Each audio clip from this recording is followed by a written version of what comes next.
জয় হিন্দ, বন্দে মাতরম, ভারত মাতা কি জয়। তো আজকের আলোচনার বিষয়, আজ আমরা আলোচনা করব বিদ্যুৎ প্রবাহ কি? মানে আমাদের বাড়িতে যে 220 220 ভোল্ট এসি ব্যবহার করা হয়। তো বিদ্যুৎ কি? বিদ্যুৎ প্রবাহ কি? নিউট্রাল কি? ফেজ কি? আর্থিং কি? এইসব সম্বন্ধে আমরা আজ আলোচনা করব, ভালোভাবে জানবো এইসব জিনিসগুলো। ঠিক আছে? তো দেখো, সাধারণত ইলেকট্রিক কারেন্ট কি? ইলেকট্রিক মানে বুঝতেই পারছো কি ইলেকট্রিক ভাষা এসি করে। ইলেকট্রিক সাধারণত ইলেকট্রনের প্রবাহ। তো ইলেকট্রনের প্রবাহকে দেখো, একটা তারের সঙ্গে কানেকশন করে দিলে ওই প্রান্ততে বলটা জ্বলছে, তাহলে সেই তারের মধ্যে কি ইলেকট্রনের প্রবাহ হচ্ছে। তাহলে তো কোনটা বেশি খতরনাক? দুটোই খতরনাক, কিন্তু আমরা সাধারণত এসি 220 দেখতে পাই সাধারণত। তো ডিসি 220 এসি থেকে আরো খতরনাক কিন্তু। ঠিক আছে? তো এসি আর ডিসির মধ্যে একটু পার্থক্য নিই। এসি কারেন্ট কি, ডিসি কারেন্ট কি? এসি অল্টারনেটিভ কারেন্ট, একে আমরা এক প্রান্ত থেকে অন্য প্রান্ত বহু দূর পর্যন্ত নিয়ে যেতে পারি। ঠিক আছে?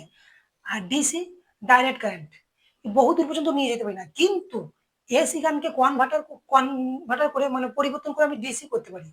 এসি কারেন্টকে এক প্রান্ত থেকে অন্য প্রান্তে আরামসে নিয়ে যাওয়া যায়। যে পশ্চিমবঙ্গে বিদ্যুৎ উৎপাদন মানে কেন্দ্র হয়, তাহলে আমি দিল্লিতে আরামসে সাপ্লাই দিতে পারবো। ডিসি কারেন্ট তা হবে না। ঠিক আছে? আবার এদিকে সমস্যা আছে, এসি কারেন্টকে কিন্তু স্টোর করা যায় না, কিন্তু ডিসি কারেন্টকে স্টোর করা যায়। ঠিক আছে? তো তোমার সাধারণত দেখবে ট্রেন যে চলছে এখনকার সব ইলেকট্রিক ট্রেন। তো তো ইলেকট্রিকে যে তার ফেজ 25,000 ভোল্টেজ, কিন্তু এসি থেকে ডিসি কারেন্টে অনেক ক্ষমতা হয়। যে ট্রেন যে টানছে, যে নিচেতে যে মোটর লাগানো আছে সেগুলো ডিসিতে চলে, ডাইরেক্ট কারেন্টে চলে ট্রেনের মোটর। তো ওখানে কনভার্টার লাগানো থাকে। তাহলে ডিসি কারেন্টকে আমি স্টোর করতে পারি, আবার ডিসি কে এসি তে কনভার্ট করতে পারি, এসি কে ডিসি করতে পারি। যেমন বাড়িতে যেরকম ব্যাটারি দিয়ে কনভার্টার লাগানো থাকে, কনভার্টার সরি ইনভার্টার, ইনভার্টার বলি। তো ঠিক আছে, তাহলে এসি ডিসি, তাহলে সবেরই যখন মাপার একক আছে, তখন কারেন্টকেও মাপার একক কি? অ্যাম্পিয়ার। এ এমপি, অ্যাম্পিয়ার। এবার 1 অ্যাম্পিয়ার, 2 অ্যাম্পিয়ার, 3 অ্যাম্পিয়ার, 4 অ্যাম্পিয়ার, যত অ্যাম্পিয়ার বাড়বে তত কারেন্ট কিন্তু শক্তিশালী হবে, তত তাগড়া হবে। তাহলে আমি যদি বলি 1 অ্যাম্পিয়ার মানে কি? 1 অ্যাম্পিয়ার মানে 1 সেকেন্ডে 1 অ্যাম্পিয়ার যদি কোনো কারেন্টের ঝটকা লাগে, ধরলাম 1 অ্যাম্পিয়ারের ঝটকা, তাহলে যদি বাই চান্স লেগে গেল 1 অ্যাম্পিয়ারের ঝটকা, তাহলে আমাদের শরীরে কতগুলো ইলেকট্রন প্রবেশ করবে? দেখো, 50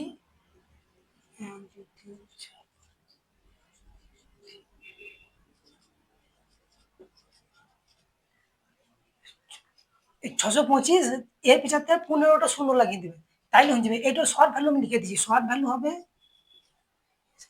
শর্ট ভ্যালু, শর্ট ভ্যালু কি হবে তোমার? দেখো, 6.2 পয়েন্ট ইন্টু 10 ইয়ে 10 to the power 18, 10 to 18 electron per second. মানে আমাদের যদি 1 অ্যাম্পিয়ারের কারেন্টের ঝটকা লাগে, তাহলে আমাদের 1 সেকেন্ডে শরীরে, দেখো, 6.25 into 10 to the power 18 electron per second আমাদের শরীরের মধ্যে প্রবেশ করে যায়। হয়েছে? তো এটা 1 অ্যাম্পিয়ার। তারপর এইবার বুঝবো ভোল্টেজ। ভোল্টেজ কি? যদি দেখো, একটা মানে বিদ্যুৎ প্রবাহ তারের মধ্যে ইলেকট্রনের সংখ্যা যদি থাকে আর ভোল্টেজ যদি না থাকে, তাহলে এগোবে কে? এগিয়ে যাবে কে? ঠিকবে। তাই মানে কারেন্টকে মানে এগিয়ে নিয়ে যায়, ঠেলে নিয়ে যায়, ধাক্কা দেয় কে? ভোল্টেজ।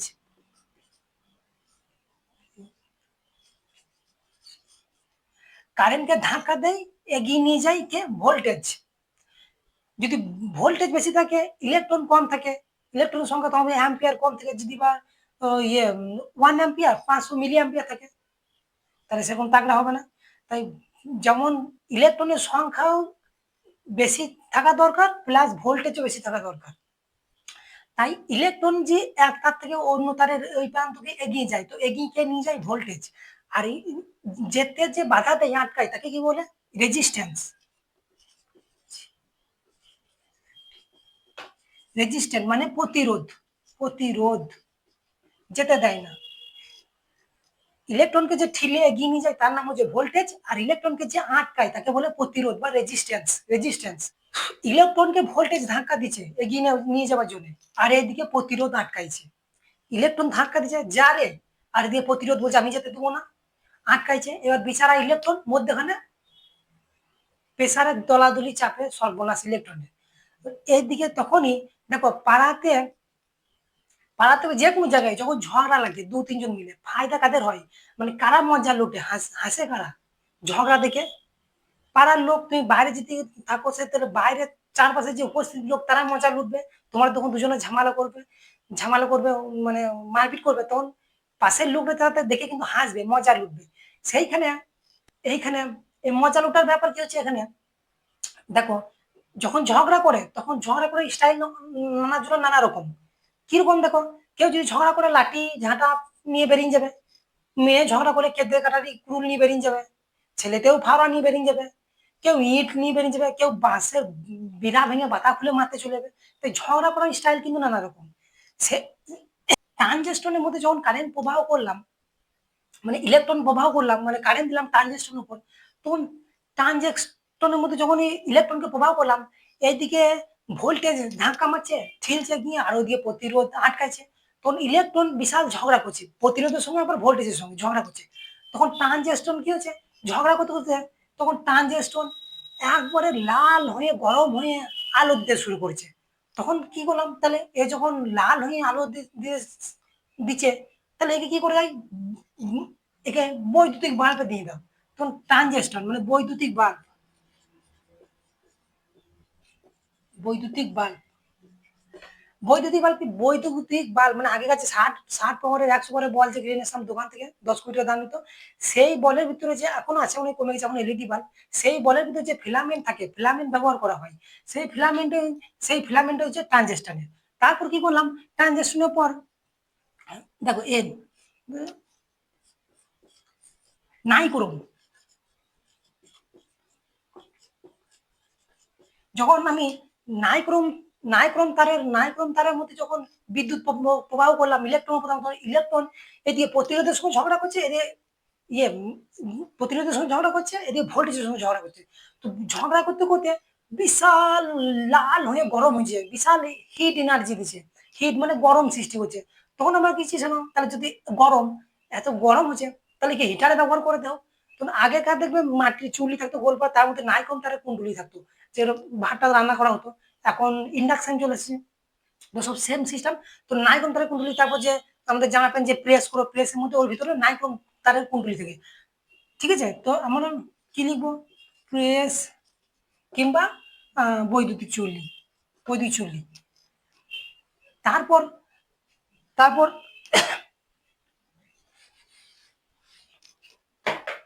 তারপর সিইউ পোপার মানে সাধারণত তামার মধ্যে যখন আমি ইলেকট্রনের প্রভাব বললাম, তখন তামা আবার আলাদা আলাদা নেচারের ব্যাপার। তামা প্রতিরোধের সঙ্গে ঝগড়া করতে, ইলেকট্রনের সঙ্গে ঝগড়া করতে বাই বাই করে ঘুরতে লাগছে। তো এই আজব ব্যাপার, প্রতিরোধ এদিকে ভোল্টেজ ধাক্কা মারছে যে এগিয়ে যা, প্রতিরোধ বুঝে আমি যেতে দেবো না। এই দুজনের দলাদলি চাপে খেয়ে পোপার তখন নাচতে লাগছে, এই ধার মুন্নি বদনাম হয়ে ঘুরতে লাগছে, নাচতে লাগছে। তখন কি করা যায়, তাহলে পোপার যখন নাচতে লাগছে, তখন এই এক ব্যবহার করে মোটরের কয়েলে দিয়ে দাও। তখন কি মোটর ইলেকট্রিক মোটর কয়েল, তো table fan, ceiling fan, AC, যে মোটর যতগুলো আছে সব তামার কয়েল দিয়ে দেওয়া হয় ওতে। ঠিক আছে, এবার বুঝবো আমরা নিউট্রাল আর ফেজ। নিউট্রাল কি আর ফেজ কি, আর আর্থিং কি, আর্থিং আর্থিং কি, নিউট্রাল কি, ফেজ কি, আর্থিং কি। দেখো, ইলেকট্রন ইলেকট্রন যে পথে এগিয়ে যায়, ইলেকট্রন কোনো কিছু কাজ করার জন্য যে পথে এগিয়ে যায় তাকে বলে তাকে বলে ফেজ। ঠিক আছে, ইলেকট্রন কাজ করার জন্য যে পথে এগিয়ে যায় তাকে বলে ফেজ। কাজ করার পর যে পথে ফিরে আসে তাকে বলবো নিউট্রাল। তো বুঝতে পারলেন নিউট্রাল কি আর ফেজ কি, মানে ইলেকট্রন যে তার দিকে এগিয়ে যায়, তাহলে এইখানে কি হবে, ফেজ, এইটা হবে ফেজ, আর এটা হচ্ছে নিউট্রাল। আর ইলেকট্রন কোনো কিছু ডিভাইসের কাজ করার জন্য যে পথে এগিয়ে যায় তাকে বলবো ফেজ। আর কাজ করার পর যে পথে ফিরে চলে আসে তাকে বলবো নিউট্রাল। তো ফেজ নিউট্রাল বুঝবে না। এবার ফেজ কি, দেখো, ফেজ মানে কারেন্ট যে পথে যায়। এবার এখানে মজার জিনিস আছে, যদি ইলেকট্রন ইলেকট্রন যদি ফেরার রাস্তা না পায়, ফিরে আসার রাস্তা না পায়, তাহলে কিন্তু কোনো কিছু কাজ করবে না। দেখো এইদিকে সাধারণত এইদিকে, দেখো এইটা হচ্ছে রেড, আর রেড ওয়্যার, রেড একটু ব্ল্যাক কেন বলছি, যাতে কারেন্ট মিস্ত্রিরা বুঝতে পারে ওই কারণে রেড কালার দেওয়া হয়, যেহেতু রেড কালার একটু ফেজ যদি কারেন্ট যায়, এটা হচ্ছে মেন সিস্টেম, মেন। আর এটা হচ্ছে নিউট্রাল, ঠিক আছে। তো রেড কালার কি কারণে হয়, রঙের ব্যাপারে যখন বলবো তখন বুঝতে পারবো। দেখো ডেঞ্জার জিনিস, ডেঞ্জার মানে বিপদ। দেখো মোটরসাইকেলের ব্যাক লাইট রেড, হ্যাঁ, মেয়েদের শীতের সিঁদুর দেখো রেড। কি কারণে রেড শীতের সিঁদুর? লাল কার্ড দিয়েছে মানে ও বুকিং হয়ে আছে আগে থাকতে, ও বুকিং হয়ে গেছে, কেউ যেন টাওয়ার না মানে সিগন্যাল না দেয়, ঠিক আছে। বুক হয়ে আছে, রেজিস্টার হয়ে গেছে, ঠিক আছে। তো ওই কারণে লাল কালারকে, লাল কালার দূর থেকেই দেখতে পাওয়া যায়। ব্রিজ গার্ডকেও যদি খায় তবে দূর থেকেই বুঝতে পারবে যখন টানবে। তারপর দেখো পিছাতে রেড, যে কোনো বিপদ, দেখো অপারেশন থিয়েটার সামনে দেখবে রেড আর গ্রিন দুটো লাইট থাকে 0 ওয়াটের। রেড কালার মানে এখন ভিতরে প্রবেশ হবে না, লাল কালার মানে নিষেধ। মানে কারেন্ট মিস্ত্রি যেন খুব তাড়াতাড়ি বুঝতে পারে যে এটা মেন সাপ্লাই, এটা মেন সাপ্লাই, এটা যাওয়ার বস্তা। যদি আমি বাই চান্স মেন সাপ্লাই কেটে দিই, আমি যদি বার ফেজকে কেটে দিই, তাহলে আমার কিন্তু শর্ট মারবে না, শর্ট মারবে না। আর আমি যদি ফেজ জুড়ে রেখে দিই, আর আমি যদি নিউট্রালকে কেটে দিই, আমি এখানে যদি হাত দিয়ে দিই, আমার কিন্তু শর্ট, শর্ট মারবে, অবশ্যই শর্ট মারবে। কেন? ফেজ এনে কারেন্ট ঢুকছে, নিউট্রাল যাবার রাস্তা, কারেন্ট ইলেকট্রন ঢুকছে, ইলেকট্রন কাজ করে যখন ফিরবে, ফেরার সময় কোনো রাস্তা পাচ্ছে না, তখন তুমি যদি এখানে হাত দিয়ে দাও, তুমি হয়ে যাবে ফেজ, এদিকে আমাকে পেয়ে যাবে নিউট্রাল। ওইখানে কারেন্ট মিস্ত্রিরা কাজ করার সময় নিজের জুতো বা শুকনো কিছু জিনিস উপর কাজ করে, আর বলে যে বাবু আমাকে হাত দিও না, আমাকে হাত দিলে তখন ওই ফেজ পেয়ে গেল, ফেজ আমার শরীরে আছে, আমার সঙ্গে শট মারবে না। তারপর যদি আমাকে যদি কেউ হাত দিলে তখন নিউট্রাল হয়েছে, ওকেও মারবে আমাকেও মারবে। তাহলে দেখো একটা জিনিস, দেখো কোনো কি, যখন চোর যখন চুরি করবে, তখন চুরি করতে যায় যখন কোনো ঘরে, তখন ওরা প্ল্যানিং করে যে ফেরার রাস্তা আছে কিনা নাই, ABC 3 রকম প্ল্যান করে নেয়। যে আমি দেখতে হবে যে চুরি করে বাইরে আসার রাস্তা আছে কি নাই। যদি সেই ঘর থেকে চুরি করার পর বাইরে আসার রাস্তা থাকে, তাহলে সে অবশ্যই সেই ঘরে চুরি করবে। আর বাইরে আসার রাস্তা যদি না থাকে, চুরি করার পর বেরিয়ে আসার রাস্তা যদি না থাকে, তাহলে সে চোর সে ঘরে চুরি করবে না। অতএব যদি যদি ফেরার রাস্তা ইলেকট্রন যদি নিউট্রাল পায়, ফেরার রাস্তা পায়, তাহলে কি ফেরার রাস্তা পেলে আসবে। আর যদি ফেরার রাস্তা না পায়, তাহলে সে আসবে না, আসবে না মানে কোনো কিছু কাজই হবে না। তাহলে বুঝা গেল ইয়ে ফিউজ কি নিউট্রাল কি। মানে আমাদের সাধারণত বাড়িতে দুটো ধারা আছে, রেড একটা কালো। তো যদি এবার বাই চান্স আমি কোনো কিছু শুকনো জিনিসের উপর যেটা আমাকে নিউট্রাল না পাই আমার শরীরে, যদি আমি ভেজে হাত দিই কিংবা কারেন্টে হাত দিই, ঠিক আছে, তাহলে কিন্তু আমাকে শর্ট মারবে না। আমি যদি ভেজে হাত দিই, তাহলে আমার বডিটা ফেজ পেয়ে গেল, নিউট্রাল পাচ্ছে না।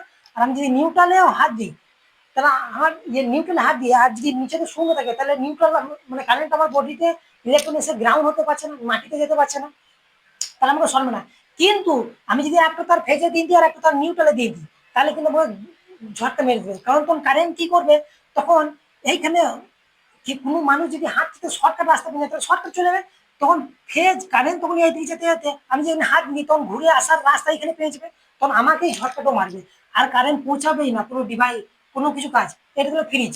এবার আর্থিং কি, দেখো আর্থিং কি, আর্থিং কি, এবার সাধারণত কোনো কিছু, এটা এটা ধরো ফ্রিজ, তো ফ্রিজের এখান থেকে এটা ধরো মাটি, এটা ধরো মাটি, এখানে একটা আর্থিং রড থাকে। মানে আর্থিং কি কারণে দেয়, আর্থিং দেয় বাই চান্সের জন্য, মানে লিকেজ কারেন্ট ধরো এখানে ফেজ আছে, বাই চান্স এই তার তো কোনো কিছু অসুবিধার জন্য হালকা ছিলে গেছে বা কোনো কিছু হয়ে গেছে, তুমি বডিতে ঠিক আছে, তাহলে আমি যদি ফ্রিজে কোনো কিছু জিনিস আনতে যাই, তাহলে হাত দিলে বাই চান্স আমাকে ঝটকা মারবে, ঠিক আছে, ঝটকা মারবে। ওই কারণে এইখানের মধ্যে যে ফেজগুলো আছে, মানে যে কারেন্ট যাচ্ছে, ইলেকট্রন যাচ্ছে, তাহলে ইলেকট্রন এখানে কিন্তু স্টোর হচ্ছে, প্লাস এবার নিউট্রাল থেকে কাজ করে কিন্তু ফিরে আসছে। এইবার বাঞ্চে যদি বডিতে থেকে যায়, তাহলে আমি যদি হাত দিই, তাহলে আমাকে ঝটকা মারবে। তাহলে ওই কারণে আর্থিং, দেখো যখন ইলেকট্রন এখানে ঢুকবে ফ্রিজের মধ্যে, কাজ করে তো রিটার্ন চলে আসবে। এবার কি যখন লিকেজ থাকবে, লিকেজে ঠিক থাকবে, তখন বডি শর্ট হয়ে থাকবে। তো বডি শর্ট আমাকে হাত দিয়ে থাকতে হবে।